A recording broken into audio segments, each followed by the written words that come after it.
अस्सलाम वालेकुम, आदाब दोस्तों। मैं इकबाल तकी शेरकोटी इब्न नवाब तकी शेरकोटी आज आपसे मैं सियासत पर कुछ गुफ्तगू करना चाहता हूँ। और सियासत जो कि आज के हालात की, आज के दौर की सियासत है, सिर्फ उस पर ही कुछ अपने इजहार ख्याल करना चाहता हूँ। मैं आपको इस बातों में, अपनी बातों में बताऊंगा कि इस वक्त की जो सियासत है वो किस हद तक गिर चुकी है और इस दौर की सियासत में जो नेता है वो किस तरह से एक जनता को बिल्कुल नजरअंदाज कर रहे हैं। और एक तरह से ये समझिएगा कि जनता, जैसे कि वोट देने का जो अधिकार है जनता का, वो भी अपने वोट के अधिकार को भूल चुकी है और उसके लिए भी कोई मायने नहीं रखता कि उसको कैसे शख्स को वोट देना चाहिए, कैसे शख्स को वोट नहीं देना चाहिए। शुरुआत हम उस बात से करते हैं कि जब मैंने देखा कि एक इंसान पूरे देश के अंदर खड़ा हुआ और खड़ा होकर उसने ये बोला कि मैं देश से भ्रष्टाचार को मिटाऊंगा, मैं देश से नफरत को मिटाऊंगा, मैं देश में शिक्षा, स्वास्थ्य, रोजगार की बात करूंगा, मैं कभी भी धर्म, जाति, मजहब की बात नहीं करूंगा, मैं कभी भ्रष्टाचार की बात नहीं करूंगा, मैं कभी भ्रष्टाचार करने वालों का समर्थन नहीं करूंगा। तो इस बात को सुनकर और उस शख्स की इस बात को सुनकर मेरा दिल भी गदगद हुआ और मैंने भी सोचा कि अब मेरे देश के हालात बदलेंगे और मेरा देश तरक्की के रास्ते पर चलेगा। लेकिन धीरे धीरे जैसे जैसे वक्त गुजरता गया, जैसे जैसे लम्हे बढ़ते गए और जैसे जैसे राजनीति में उस शख्स को कामयाबी मिलती गई, मुझे ऐसा लगने लगा कि जैसे वो अपने किए हुए वादों को भूल रहा है और अपने किए हुए वादे जो उसने देश की जनता से किए थे, जो उसने प्रदेश की जनता से किए थे, वो कहीं ना कहीं धूल चाट रहे हैं। इसी नजर मैंने एक ऐसे शख्स को देखा जो उस आदमी के उन अल्फाज पर उस पार्टी से जुड़ा और पार्टी से जुड़ने के बाद में उसने जितनी जिद्दोजहद और मेहनत की, मैंने ऐसे इंसान को, कभी दूसरे इंसान को ऐसे मेहनत करते हुए नहीं देखा। लेकिन मुझे नहीं पता था और शायद उस इंसान को भी नहीं पता था कि इस वक्त के जो सियासी हालात है, इस वक्त की जो सियासी गहमा गहमी है, उसमें सिर्फ और सिर्फ आपकी दिल से की हुई मेहनत रंग नहीं लाएगी, दिल से की हुई अवाम की, जनता की खिदमत रंग नहीं लाएगी। इसके अलावा भी आपको बहुत कुछ करना होगा। और अगर वो करता तो फिर या तो वो अपने मयार से गिर जाता या फिर उस इंसान के कहे हुए लफ्ज कहीं ना कहीं वो धूल में मिल जाते। इस वक्त के हालात पे और इस वक्त की जो यहाँ पर जो माहौल पैदा हुआ है, सियासी माहौल, और हद तो यह है कि अब ये माहौल पूरे देश में पैदा हो गया है और खासकर दिल्ली में भी ये पैदा हो गया है। तो इसी के पेश नजर मुझे चंद अशार बशीर बद्र साहब के मरहूम के याद आ रहे हैं। मैं आपके खिदमत में वो अशार पेश करना चाहता हूँ। मैं आपको एक बात बताना चाहता हूँ कि मैं अपने वालिद मोहतरम मरहूम के अशार के अलावा कभी नहीं पढ़ता या फिर मैं खुद अपने अशार पढ़ता हूँ। लेकिन आज के हालात पे मुबनी ये जो अल्फाज, ये जो कलाम बशीर बद्र साहब ने पेश किया था कभी, वो इनकी रहनुमाई करता है। उन्होंने कहा था कि आंखों में रहा, दिल में उतर कर नहीं देखा, आंखों में रहा, दिल में उतर कर नहीं देखा, कश्ती के मुसाफिर ने समंदर नहीं देखा, कश्ती के मुसाफिर ने समंदर नहीं देखा। अब मैं आपको बताना चाहता हूं कि इस तरह से वो उसके दिल में उतर गया और इस तरह से बिल्कुल एकदम ये समझ लीजिएगा कि वो उतरता चला गया और अपने अहकाम जो अवाम की, जनता और अवाम की खिदमत थी, वो करता चला गया। लेकिन उसको सिला मिला सिर्फ और सिर्फ रुसवाई। 10 साल की मेहनत को उसकी ऐसे ठुकरा दिया गया, ऐसे उसकी मेहनत को बिल्कुल नजरअंदाज कर दिया गया कि जैसे बिल्कुल दूध में से मक्खी को निकाल कर फेंक दिया जाता है। ये अफसोस उसको कितना हुआ होगा, ये अफसोस उसको कितना हुआ होगा, जबकि मैं उसके साथ जुड़ा रहा, मैं आज तक उस चीज को नहीं भुला पा रहा हूं। मुझे ऐसा लगता था जैसा कि मैं खुद वही इंसान हूं जिस तरह से वो अपनी डगर पर चल रहा था उसी तरह से उसकी डगर को हमने अपनी डगर बना लिया था और उसके कामों को अपना काम बना लिया था, लेकिन हद ये हुई कि हमें रुस्वा होना पड़ा। और इस तरह की मेहनत मैंने कभी जिंदगी में नहीं देखी जिस तरह से उस शख्स ने वो मेहनत की है कि उसने न कभी घर देखा, न बार देखा, न दिन देखा, न रात देखा, और हमेशा लगा रहा, हमेशा चलता रहा, कभी भी रुका नहीं, कभी भी टिका नहीं। बेवक्त अगर जाऊंगा सब चौंक पड़ेंगे, बेवक्त अगर जाऊंगा सब चौंक पड़ेंगे।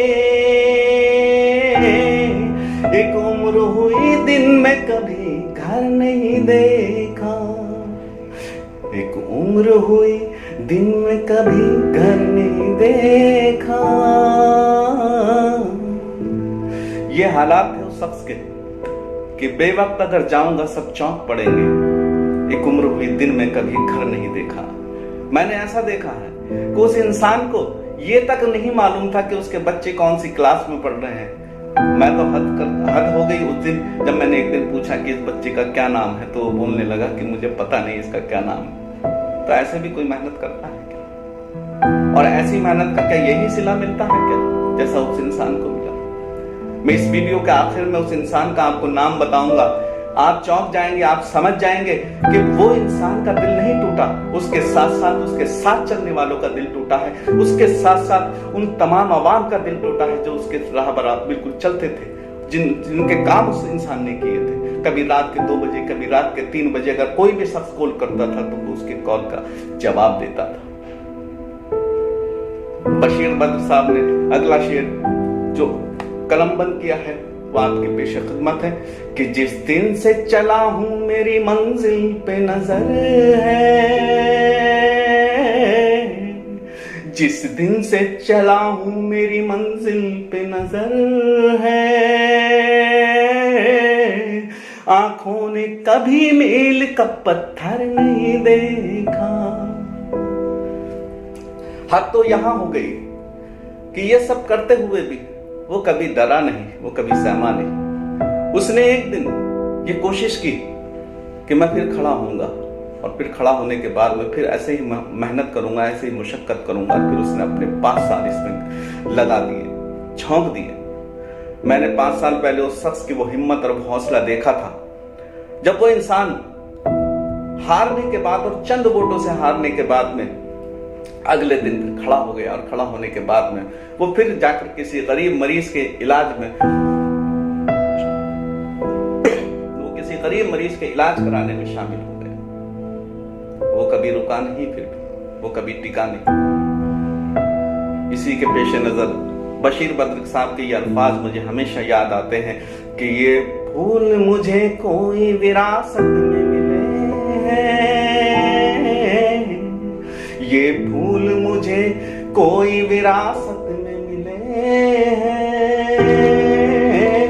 तुमने मेरी कांटों भरा बिस्तर नहीं देखा। ये फूल मुझे कोई विरासत में मिले हैं, तुमने मेरा कांटों भरा बिस्तर नहीं देखा।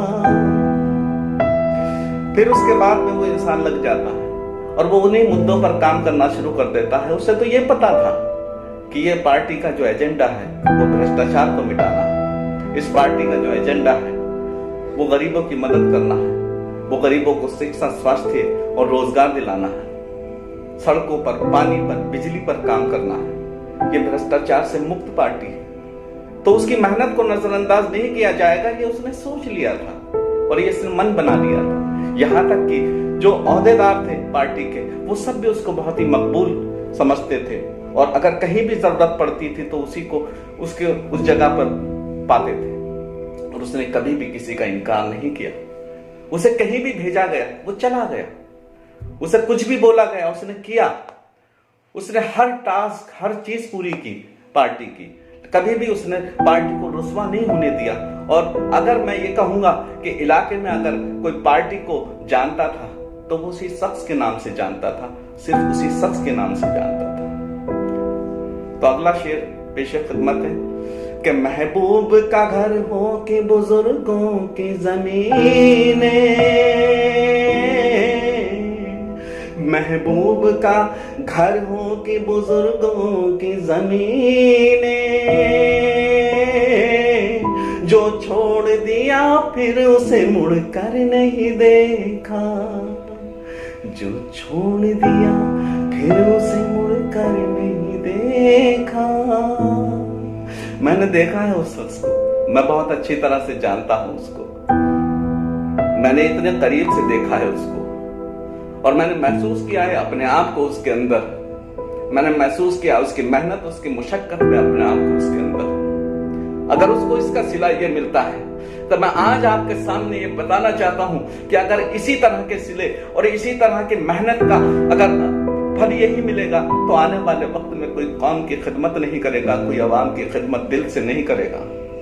वो सिर्फ और सिर्फ अपने आप को राजनीति में मजबूत करने के लिए, जो लोग कहते हैं कि राजनीति में अगर आपको मजबूत होना है तो आपको पैसे से भी मजबूत होना होगा, तो अगर पैसा ही सब कुछ है राजनीति में तो फिर अवाम की खिदमत बहुत दूर निकल जाती है और फिर पैसा ही पैसा सब कुछ रह जाता है।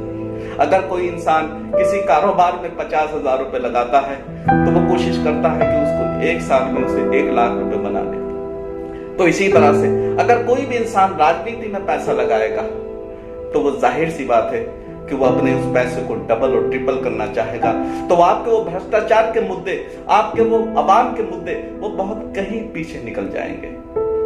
और अगर आप नहीं पहचानेंगे उस शख्सियत को जो मेहनत करती है दिल से, जो दिल से उतरती है अवाम के बीच में, जो हर लम्हा अवाम के लिए खिदमत करती है, तो एक दिन ऐसा आएगा कि आप भी उन्हीं लोगों के साथ खड़े होंगे जिनके खिलाफ खड़े होकर कभी आपने बिगुल बजाया था। खत ऐसा लिखा कि नगीने से जड़े हैं, खत ऐसा लिखा है कि नगीने से जड़े हैं, वो हाथ की जिसने कोई जेवर नहीं देखा, वो हाथ है कि जिसने कोई जेवर नहीं देखा। मेरा दिल रोने लगता है जब मैं हालात का मुहाशरा करता हूं और मैं देखता हूं कि वो इंसान जिसने अपना दिन और रात और सब कुछ निछावर कर दिया अवाम के लिए, पार्टी के लिए, बड़े ओहदेदारों के लिए, और फाइनली उसको क्या मिलता है, आखिरकार वो रुसवा हो जाता है। और वो रुसवा होने के बाद उनकी उम्मीदों पर वो खरा नहीं उतर पाता। इतना सब कुछ करने के बाद तो मैं ये दावे के साथ कहता हूं कि आप ऐसे समाज की स्थापना कर रहे हैं, ऐसे समाज का निर्माण कर रहे हैं, ऐसे समाज को बनाने जा रहे हैं जहां पर कोई अवाम की खिदमत नहीं करेगा, वो सिर्फ पैसे की खिदमत करेगा, वो अपनी खिदमत करेगा। मैं उस अवाम को भी एक यहां से संदेश देना चाहता हूं, एक ये मैसेज देना चाहता हूं अपनी इस वीडियो के माध्यम से कि अगर आप अपने वोट की हकीकत को नहीं समझेंगे, अपने वोट की ताकत को नहीं पहचानेंगे और अपने वोट को सिर्फ 6 मलाई के लड्डू और 2 किलो चिकन के बराबर समझेंगे तो आप कभी भी देश को नहीं बदल पाएंगे, आप कभी भी राजनीति को नहीं बदल पाएंगे, आप कभी भी अपने बच्चों के भविष्य को सुधार नहीं पाएंगे। आपको देखना होगा कि जो इंसान सच्चा, ईमानदार और अवाम का हमदर्द है, जो अवाम के बीच में रहकर मेहनत करता है, अगर उसको आप तख्लीक करके ऊपर नहीं लाएंगे, उसको आप चुनकर नहीं लाएंगे तो आपका भविष्य और आपके बच्चों का भविष्य अंधकार में होगा, तारीख चला जाएगा। मैं उस नाम से आपको आगाह कराना चाहता हूं कि वो नाम क्या नाम है जिसके लिए मैंने इतनी बड़ी वीडियो आपको बना डाली। वो नाम है महमूद अहमद, जिसने जाकिर नगर वार्ड 189 में न दिन देखा, न रात देखी, न सुबह न शाम देखी, और हमेशा लगा रहा, हमेशा खिदमत करता रहा अवाम की, और ये सोचता रहा कि पार्टी उसको बिल्कुल भी नजरअंदाज नहीं करेगी और बिल्कुल भी उसको उसकी जो मेहनत का सिला उसको जरूर मिलेगा। और आखिरकार क्या होता है कि उनका टिकट काट दिया जाता है पार्टी से, और वो फिर भी इंसान ये बोलता है कि मैं पार्टी के साथ हूं, मैं पार्टी के साथ हूं। लेकिन मेरा दिल रो रहा है और मैं उस रोते हुए दिल से एक बात ये कहना चाहता हूं कि वो इंसान पार्टी के साथ है, वो इंसान पार्टी के साथ रहेगा, लेकिन शायद हम लोग इतनी जिंदा दिली के साथ अब नहीं खड़े हो पाएंगे। और वो लोग जिनको उम्मीद थी उस इंसान से, वो भी टूट चुके, वो बिखर चुके। तो बशीर बद्र का यह आखिरी शेर जो इस गजल का है, मैं आपके खिदमत में पेश कर रहा हूं और अपनी वीडियो को यही इख्तिताम तक पहुंचाता हूं कि पत्थर मुझे कहता है मेरा चाहने वाला, पत्थर मुझे कहता है मेरा चाहने वाला, मैं मोमोस ने मुझे छूकर नहीं देखा। पत्थर मुझे कहता है मेरा चाहने वाला, मैं मोमोस ने मुझे छूकर नहीं देखा। मैं एक बात तक शेर कोटी इन्हीं सब बातों के साथ आपसे इजाजत चाहता हूं। हो सके तो समाज को बदलिए, हो सके तो राजनीति को बदलिए, हो सके तो आवाम को उसके वोट के इख्तियार और उसका जो वोट का हक है, उसका जो हकीकत में जो उसके वोट के मायने है, उसको समझाइए। अगर इसी तरह की राजनीति होती रही तो हम कुछ भी हमारे हाथ में नहीं लगेगा और सब कुछ रेत की तरह हमारी मुट्ठी से निकल जाएगा। सलाम अलैकुम, आदाब।